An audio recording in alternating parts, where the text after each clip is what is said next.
ನಮಸ್ಕಾರ ಸ್ನೇಹಿತರೆ.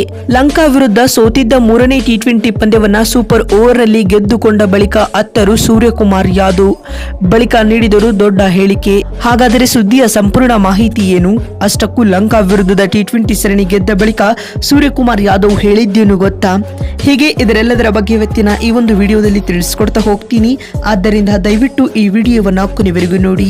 ಆದರೆ ಅದಕ್ಕಿಂತಲೂ ಮುನ್ನ ನೀವು ಕೂಡ ಟೀಮ್ ಇಂಡಿಯಾದ ಅಭಿಮಾನಿಗಳಾಗಿ ಈ ವಿಡಿಯೋವನ್ನ ನೋಡುತ್ತಿದ್ದರೆ ತಪ್ಪದೆ ಈ ಕೂಡಲೇ ಈ ವಿಡಿಯೋಗೊಂದು ಲೈಕ್ ಮಾಡಿ.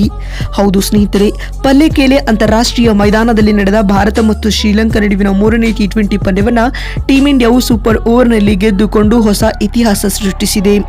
ಇದರೊಂದಿಗೆ ಸರಣಿಯನ್ನ ಕೂಡ ಭಾರತ ತಂಡವು 3-0 ಅಂತರದಿಂದ ಗೆದ್ದುಕೊಂಡಿತು. ಈ ಮೂಲಕ ಲಂಕಾ ತಂಡಕ್ಕೆ ತವರು ಅಂಗಳದಲ್ಲಿ ತೀವ್ರ ಮುಖಭಂಗ ಎದುರಾಗಿದೆ. ಈ ಒಂದು ಪಂದ್ಯದಲ್ಲಿ ಟಾಸ್ ಸೋತು ಮೊದಲು ಬ್ಯಾಟಿಂಗ್ ಮಾಡಿದ ಭಾರತ ತಂಡವು ನಿಗದಿತ 20 ಓವರ್ಗಳಲ್ಲಿ 9 ವಿಕೆಟ್ ಕಳೆದುಕೊಂಡು 137 ರನ್ ಕಲೆ ಹಾಕಿತು ಮತ್ತು ತಂಡದ ಪರ ಶುಭ್ಮನ್ ಗಿಲ್ 39 ರನ್ ಬಾರಿಸಿ ಮಿಂಚಿದರು ಮತ್ತು ರಿಯಾನ್ ಪರಾಗ್ 26 ರನ್ಗಳ ಕೊಡುಗೆ ನೀಡಿದರು. ಇದರೊಂದಿಗೆ ಟೀಮ್ ಇಂಡಿಯಾವು ಲಂಕಾ ತಂಡಕ್ಕೆ ಸುಲಭ ಟಾರ್ಗೆಟ್ ಅನ್ನು ನೀಡಿತು. ಈ ಗುರಿಯನ್ನು ಬೆನ್ನಟ್ಟಿದಂತಹ ಶ್ರೀಲಂಕಾ ತಂಡವು ಆರಂಭದಲ್ಲಿ ಉತ್ತಮ ಆರಂಭವನ್ನು ಪಡೆದುಕೊಂಡಿತು. ಟೀಮ್ ಇಂಡಿಯಾದ ಬೌಲರ್ಗಳನ್ನು ಲಂಕಾ ತಂಡದ ಬ್ಯಾಟ್ಸ್ಮನ್ಗಳು ಚೆಂಡಾಡಿದರು. ಅದಾದ ಬಳಿಕ ಪಂದ್ಯದಲ್ಲಿ ಭರ್ಜರಿಯಾದ ಕಂಬ್ಯಾಕ್ ಮಾಡಿದ ಭಾರತೀಯ ಬೌಲರ್ಗಳು ಲಂಕಾ ತಂಡವನ್ನು 20 ಓವರ್ಗಳಲ್ಲಿ 137 ರನ್ಗಳಿಗೆ ನಿಯಂತ್ರಿಸಿದರು. ಇದರೊಂದಿಗೆ ಪಂದ್ಯವು ಡ್ರಾ ಆಯಿತು. ನಂತರ ಸೂಪರ್ ಓವರ್ನಲ್ಲಿ ಮೊದಲು ಬ್ಯಾಟಿಂಗ್ ಮಾಡಿದ ಶ್ರೀಲಂಕಾ ತಂಡವು ಕೇವಲ 2 ರನ್ ಕಲೆ ಹಾಕಿ ಆಲ್ಔಟ್ ಆಯಿತು. ಈ ಗುರಿಯನ್ನ ಟೀಮ್ ಇಂಡಿಯಾವು ಮೊದಲ ಬಾಲ್ನಲ್ಲಿ ಚೇಸ್ ಮಾಡುವುದರೊಂದಿಗೆ ಸೂಪರ್ ಓವರ್ನ ಪಂದ್ಯವನ್ನ ಭರ್ಜರಿಯಾಗಿ ಗೆದ್ದುಕೊಂಡಿತು. ಅಲ್ಲದೆ ಸರಣಿಯನ್ನ 3-0 ಅಂತರದಿಂದ ಕೂಡ ಗೆದ್ದುಕೊಂಡಿತು. ಇದೀಗ ಪಂದ್ಯ ಮುಕ್ತಾಯದ ಬಳಿಕ ಮಾತನಾಡಿದ ತಂಡದ ನಾಯಕ ಸೂರ್ಯಕುಮಾರ್ ಯಾದವ್ ಭಾವುಕರಾಗಿ ಈ ರೀತಿಯಾಗಿ ತಿಳಿಸಿದ್ದಾರೆ. ಇಂದಿನ ಪಂದ್ಯವು ಆರಂಭವಾದಾಗ ಸೂಪರ್ ವರೆಗೂ ಪಂದ್ಯ ತಲುಪುತ್ತದೆ ಎಂದು ನಾನು ಊಹಿಸಿರಲಿಲ್ಲ.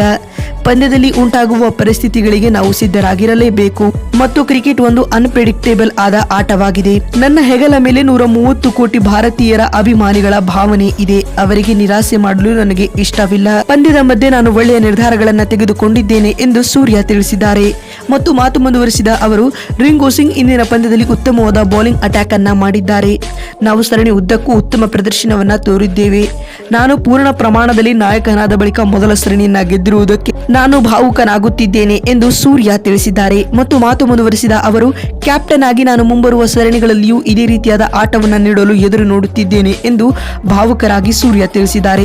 ಅಲ್ಲದೆ 2026ರ ಟಿ20 ವಿಶ್ವಕಪ್ ನನ್ನ ಮುಖ್ಯ ಟಾರ್ಗೆಟ್ ಎಂದು ಹೇಳುವ ಮೂಲಕ ದೊಡ್ಡ ಹೇಳಿಕೆಯನ್ನ ಸೂರ್ಯ ನೀಡಿದ್ದಾರೆ. ನೋಡಿದ್ರಲ್ಲ ಬಂಧುಗಳೇ, ಲಂಕಾ ವಿರುದ್ಧದ ಮೂರನೇ ಟಿ20 ಪಂದ್ಯವನ್ನ ಟೀಮ್ ಇಂಡಿಯಾವು ಸೂಪರ್ ಓವರ್ನಲ್ಲಿ ಗೆದ್ದುಕೊಂಡ ಬಳಿಕ ಸೂರ್ಯಕುಮಾರ್ ಯಾದವ್ ಹೇಳಿದ್ದೇನು ಅಂತ ತಿಳಿಸಿಕೊಡುವ ನಮ್ಮ ಈ ಪ್ರಯತ್ನ ನಿಮಗೆ ಇಷ್ಟವಾಗಿದ್ದಲ್ಲಿ ತಪ್ಪದೆ ಈ ಕೂಡಲೇ ಈ ವಿಡಿಯೋಗೊಂದು ಲೈಕ್ ಮಾಡಿ.